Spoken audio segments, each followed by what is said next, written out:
We're joined by Congressman Devin Nunes. He is the House Intel Chairman. Congressman Nunes, thank you so much for being here. When you hear James Comey dismiss the charges that perhaps he is somehow complicit in sharing information he shouldn't have and should be investigated, your thoughts? Well, thanks, Raymond. Thanks for having me on. Delighted. Mr. Comey has said a lot of really crazy things over the last year since he was fired. And actually, the more he talks, the more it comes out we know why he was fired. This is somebody who didn't have the temperament for the job, in my opinion. What's in his book is an absolute embarrassment and disgrace to the FBI, to the men and women in the FBI that do really tough work, not just in the United States but all over the world. And his comments, especially the speculation that he does in his book, I'm not talking about just the weird personal attacks that how he goes after the president, but I'm also talking about some of the things that he said on the book tour, especially speculating about that it was certainly possible that the Russians have dirt or compromise on Trump. I just think that's totally inappropriate because I could say it's certainly possible that all kinds of people Russians have dirt on all sorts of Americans. Well, I'm reading a piece in the Examiner today where you say it's certainly possible the Russians could have information on Comey, and possible the Russians could have information on Hillary Clinton. It's possible they have information on all kinds of people. Right. Yeah, that's right.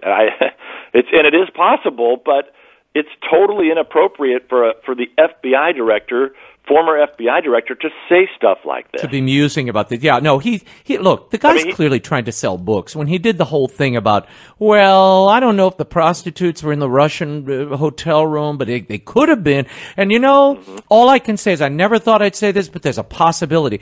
Well, Congressman, with all due respect, I could say, there's a possibility the dragons are under your desk on Capitol Hill, too. But chances are they aren't. So, you just don't know what to make of this man. But he wrote these memos.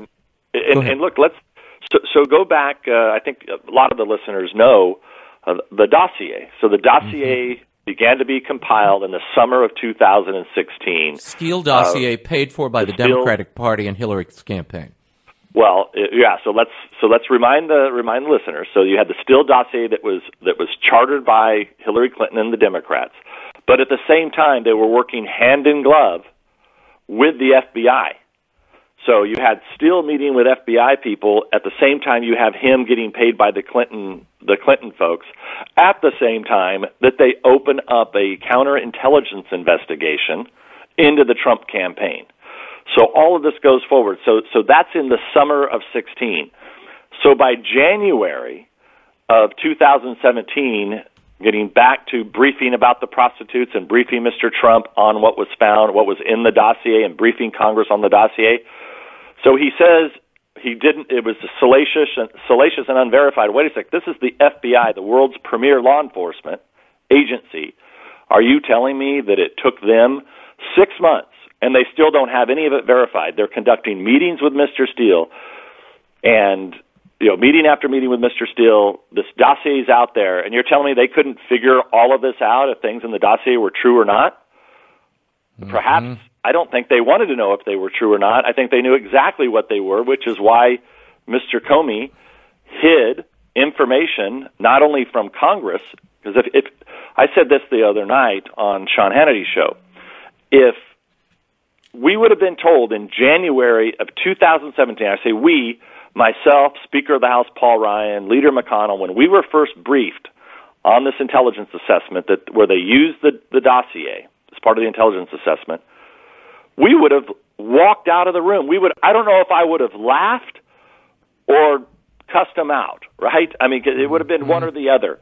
I mean, it was like, wait, you called a meeting to bring me in here to give me this garbage, 40 pages of garbage that was paid for by the Clinton campaign and the Democratic Party? What the hell's wrong with you? Oppo research, yeah, and he suppressed that. That's what he suppressed it. Well, not only did he suppress it to Congress, he suppressed it to the incoming president of the United States. Do you think? So you know what my response would have been, and I think most Republicans that were in that room, what the response would have been. What do you think the president's response would have been? To say, well, Mr. Trump, just so you know, we've got all this stuff about prostitutes and all these bad things that you and your campaign people were doing. However, you should know, we haven't verified any of this, and you probably should know that this was paid for by Hillary Clinton and the Democratic Party. Donald Trump would have said, get the hell out of my office, you're fired, right? I mean, which would have been the appropriate response. Mm-hmm. But then furthermore, let's go one more step. Let's not forget, and this is what really upsets me, which is why somebody has to investigate these guys. This was used in the FISA court to get an American citizen who was on the Trump campaign to get all of his emails and listen to his phone calls for a year, and they withheld that from a court.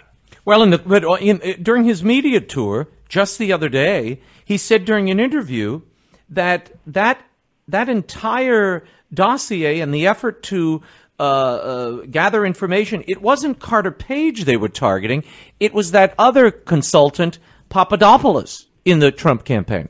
Now, which is it? But then why didn't they file the FISA warrant against Papadopoulos? So they're being dirty lawyers like that, like we now know that they are. So here's what they're trying to say. So they're trying to have it both ways. So the way that they opened up the investigation was supposedly by saying that there was Five Eyes intelligence product on Papadopoulos, and that's what they used to open up the counterintelligence investigation of the Trump campaign. Mm-hmm. Okay, so they're playing word games. But then once you have that when you have the Trump campaign, they didn't just open on Papadopoulos. Once the door's open, you can surveil everybody. They opened on everyone. And so then they don't bother with Papadopoulos. If Papadopoulos, if Mr. Comey, such a genius, why did he not bother to, one, verify the dossier, or two, interview George Papadopoulos, who wouldn't be hard to find? Other people could find him. So why this guy wasn't complicated to find. He was on the campaign. It's easy to go interview him. So you don't interview Papadopoulos, but now you're saying publicly, well, this is why we opened it? No, nonsense. You used phony Five Eyes intelligence that did not exist. We have no record of Five Eyes intelligence existing.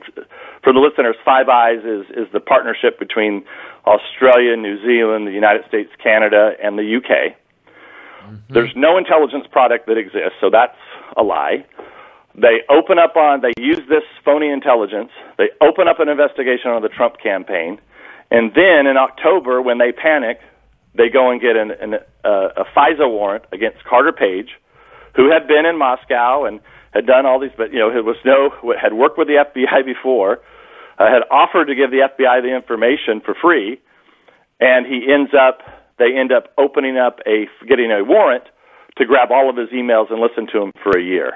Totally unacceptable, and this is why I continue to say this. Department of Justice and the FBI, they're in no position to investigate themselves. And the more that this goes on, the more they withhold documents, the worse this gets. And you want those memos, and we're talking to Devin Nunes, a congressman from California, House Intel Committee. He's really been on top of this investigation so long, unveiling the corruption, not only in the DOJ, but also at the FBI.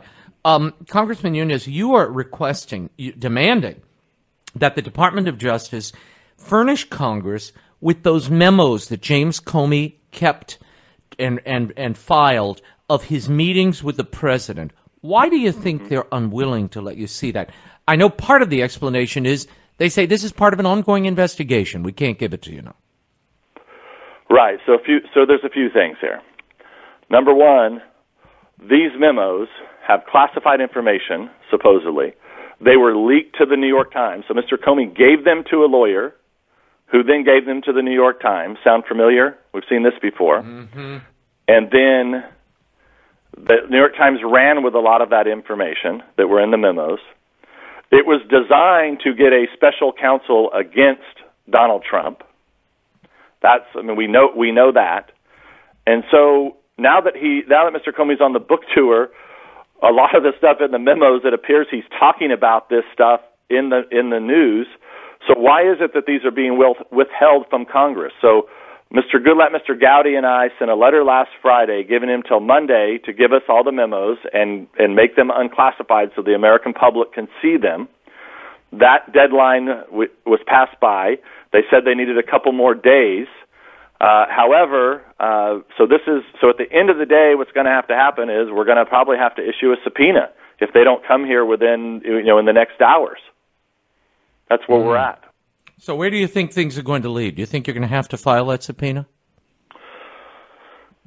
Look, I've been dealing with these guys for over a year. They never seem to learn. They never seem to get it. When I say these guys, the Department of Justice and the FBI, it's like peeling back the onion. We just get a new layer after new layer. I have not found them to be forthcoming with any information. Every bit of information that the House Intelligence Committee has been able to get has been the hard way. We've had to issue subpoenas. We've had to move towards contempt. We've had to go to court. Which shows you, once again, Department of Justice and FBI are in no place to investigate themselves, and they're actively obstructing Congress's priorities and the right to for the American people to have this information that Mr. Comey's out making money on right now. Congressman Devin Nunes, thank you so much for the time and for being on top of this. We will continue to monitor this case and the DOJ's reaction to these crazy Comey memos. I mean, the man, he's on The View talking about it. He's releasing it to the New York Times, but our Congress people can't see the memos? It defies logic. Congressman Nunes, thanks again for being here. Thank you, Raymond.